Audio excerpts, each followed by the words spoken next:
Здраво, да дојдовте уште едно видео, каде што ова видео ќе збориме за топлински капацитет, односно за специфичен топлински капацитет. Сега, што значи топлински капацитет? За да го објасниме тоа, ќе земеме еден пример, каде што ќе земеме едно парче железо. Значи ова нека биде некое парче железо. И ќе земеме некое си парче цинк, нека биде тоа. Ќе земеме, ќе обележиме со кафена боја. Добро, портокално. Сега, на ово парче железо и ово парче цинк, да речеме дека се со иста маса, да речеме дека се и двете со маса од 5 грама, и да речеме дека двете парчиња имаат иста почетна температура, да речеме дека тоа е 37 степени Целзиусови. Така ќе речеме дека се 37 степени Целзиусови. И сега да речеме дека двете ги потуриме со 1 литар врела вода. Така, двете ги потуриме со 1 литар врела вода, каде што водата, да речеме дека има температура од...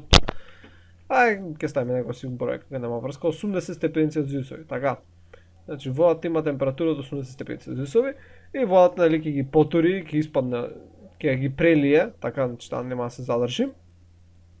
И што ќе се случи? Они ќе се загреат за некоја си мала вредност. Така, сега, не знам за колку ќе се загреат точно, но например овие бројки се карикирам колку би било. Да речеме дека железото ќе се загрее од 37 ќе премине на 38 Целзиусови степени, додека цинкот ќе премине на 40 степени Целзиусови. Сега како што гледаме вдека, иако донесовме на некој начин исто количество енергија на даден систем, во овој систем тоа беше парчето железо или парчето цинк, кои викаме дека имаат исти волумен, иста маса, иста температура, имаме промена на температурата која е различна кај овие два различни системи, односно два материјали. Односно не се загрева со иста брзина. Така, за нешто треба повеќе енергија, за нешто треба помалку. И од таму всушност произлегува дефиницијата на топлинскиот капацитет, која гласи вака. Топлински капацитет, одно грешкова треба да е Т, топлински капацитет кој се бележи со С, е количеството на топлина кое треба да се доведе на даден систем со цел да се постигне зголемување на неговата температура за 1 Kelvin, односно Целзиус, бидејќи имаат иста вредност. Тоа значи дека ако имаме некој си систем, и количеството топлина кое треба да го донесеме на системот со цел температурата да се промени за 1 степен, представува топлинскиот капацитет на тој даден систем. Сега, например, за парчето железо кое го разгледавме претходно, всушност, вака тука ќе донесам подоле, за парчето железо, за да се постигне зголемување на температурата за 1 степен, всушност беше потребно да донесеме, потребно е да се донесе 2,235 джули енергија и спрема тоа топлинскиот капацитет на тоа парче изнесува 2,235 джули. Сега да видиме колку количество топлина би требало да донесеме ако сакаме да го загрееме, например од 25 до 50 степени Целзиусови. Така, значи ако сакаме од 25 до 50. Сега само што реков дека треба 2,235 за да се постигне зголемување, односно промена на температурата за 1 степен Целзиусов. Сега, колку джули ќе ни требаат за 25 степени всушност да направиме промена, и тоа може да се пресмета на многу лесен начин, но ќе идеме вака спрема формула, каде што Q е еднакво на топлинскиот капацитет по колку степени всушност ни требаат, односно T2, кој всушност ќе биде 50 степени, минус T1, кој ќе биде 25, тоа кој е моментално, и тоа е еднакво на 2,235 джули, тоа беше топлинскиот капацитет, по тоа ќе биде 50 минус 25, тоа е еднакво всушност на 25, и ова секој ќе го пресметаме, всушност доаѓа на 55,875. джули. Така ќе облежиме ова со друга буква, со друга боја. Значи толкова количество енергија, односно толкова количество топлина треба да донесеме на парчето метал кое беше 5 грама со цел температурата од 25 степени Целзиусови да премине до 50 степени Целзиусови.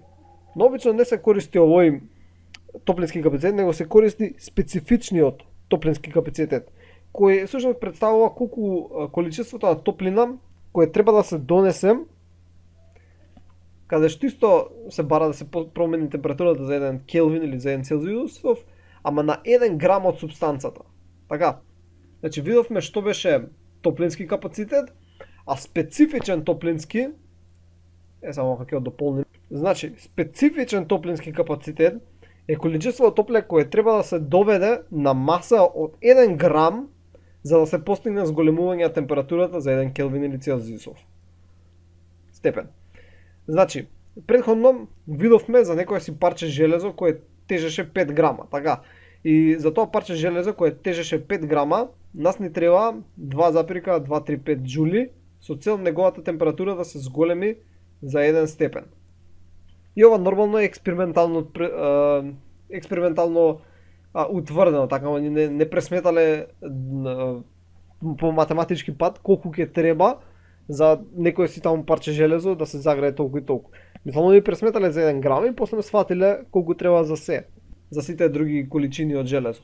Така, значи овие бројки, а таа што е сега ова што ќе ја дадам за грам за специфичен топлински капацитет, таа не е одредена математички, него таа е одредена експериментално и понатаму од кога се знае таа вредност за специфичниот топлински капацитет кој сега ќе го видиме, потоа може да се решаваат задачи.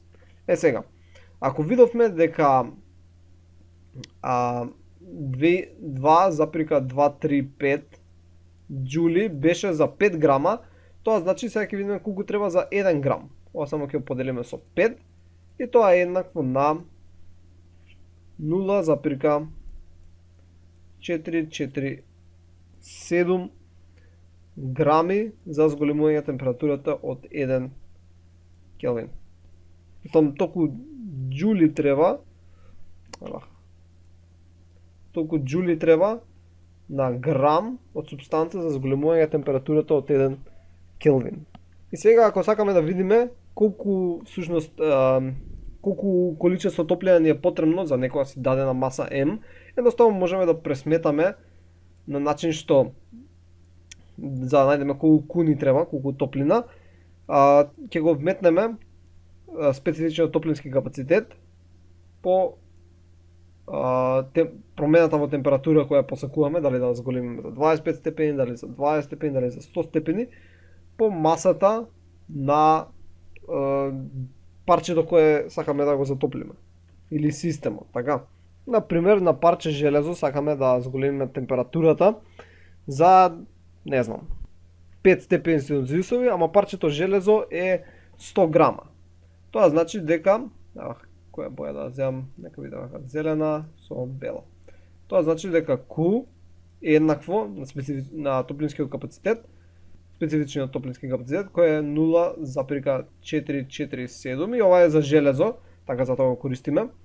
Джули делено вака на делено грам по Келвин на минус прва. Сакаме да извршиме промена за 20 степени Целзиусови или колку реков? 5 степени реков, 5 Келвини на парче кое има, не знам, 100 грама. Така, по 100 грама. И сега всушност грам со грам ќе се скрати, Келвин со Келвин со Келвин ќе се скрати, ќе останат само джулите и ова сега само ќе го пресметаме, што е еднакво на 223,5 джули. Значи треба да донесеме 223,5 джули за да загрееме парче железо кое има маса од 100 грама за 5 келвини. Двојката не ми се свиѓа. Сега има една мала работа која треба да спомнеме. Обично, кога збориме за топлински капацитет, збориме дека тој топлински капацитет е при константен волумен или топлински капацитет при константен притисок или двете.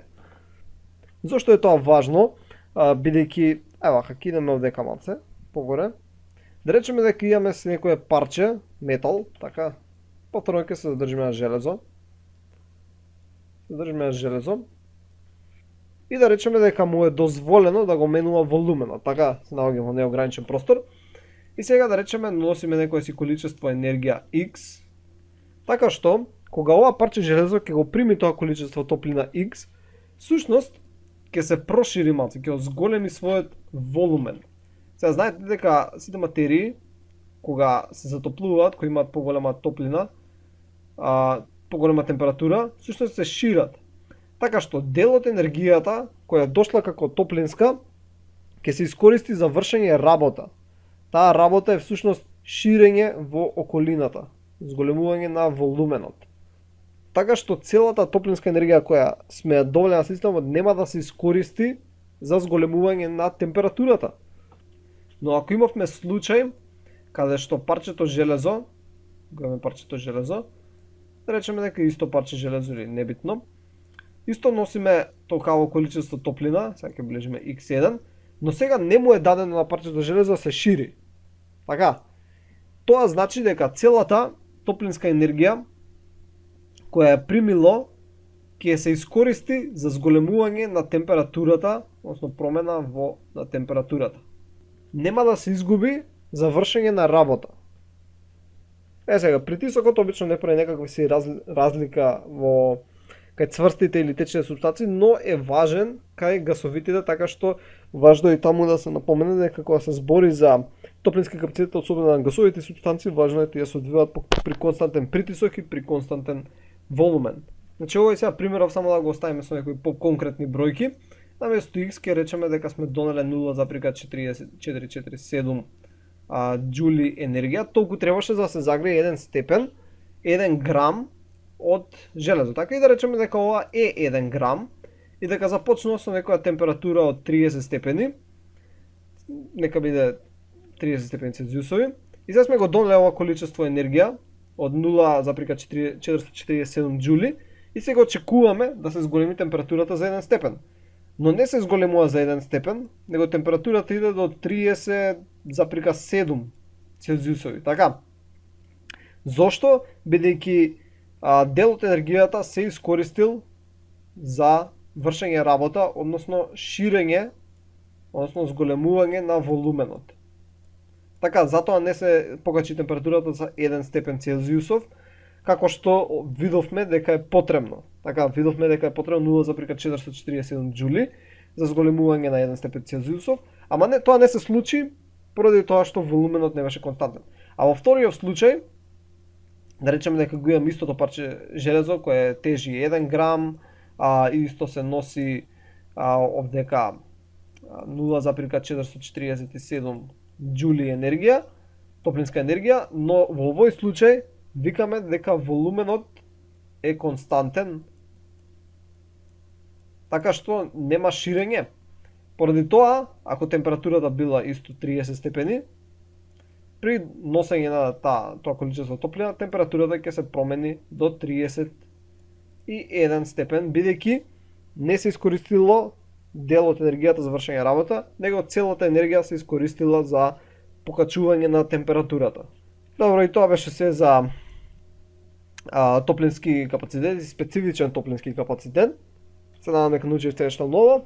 И само напоменам за се што зборам дека во општа хемија за вакви некои пресметки, се тоа некои општи работи. Така не ги разгледуваме пресметки до крај, некои броеви може да ќе изгледаат од кај дојде ова, од кај дојде тоа. Значи многу подетално тоа ќе биде во физичка хемија. Едноставно дека ко општи концепти се добиваат за сите работи во хемијата, затоа се некоја општа и неорганска хемија, така што овдека не објаснувам се. Добро, тоа беше се за ова видео и ќе се видиме во наредното